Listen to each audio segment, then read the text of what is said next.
Une joie majoritaire ce mardi matin au lycée Lapic à Épinal, même si le suspense était relatif. Admis avec mention ou non, l'actualité en bref, c'est tout d'abord l'annonce des résultats du baccalauréat pour les élèves de terminale. Sachant que le contrôle continu comptait pour 60% de la note finale et les épreuves pour 40%. Dans les Vosges, ils étaient près de 1700 en filière générale, 650 en filière technologique à passer les épreuves. En 2021, dans le département, 97,5% des élèves avaient obtenu le bac.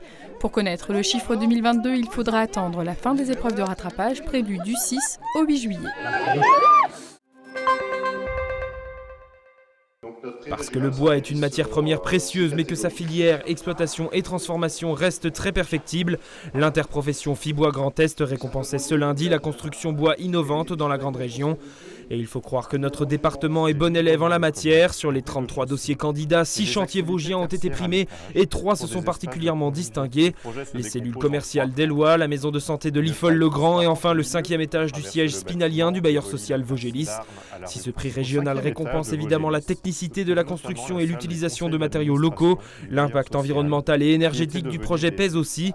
Le changement climatique se fait en effet déjà sentir. En région Grand Est et selon l'ONF, 15 000 hectares de forêt ont par exemple été dévastés par les scolytes et sont donc à reconstituer.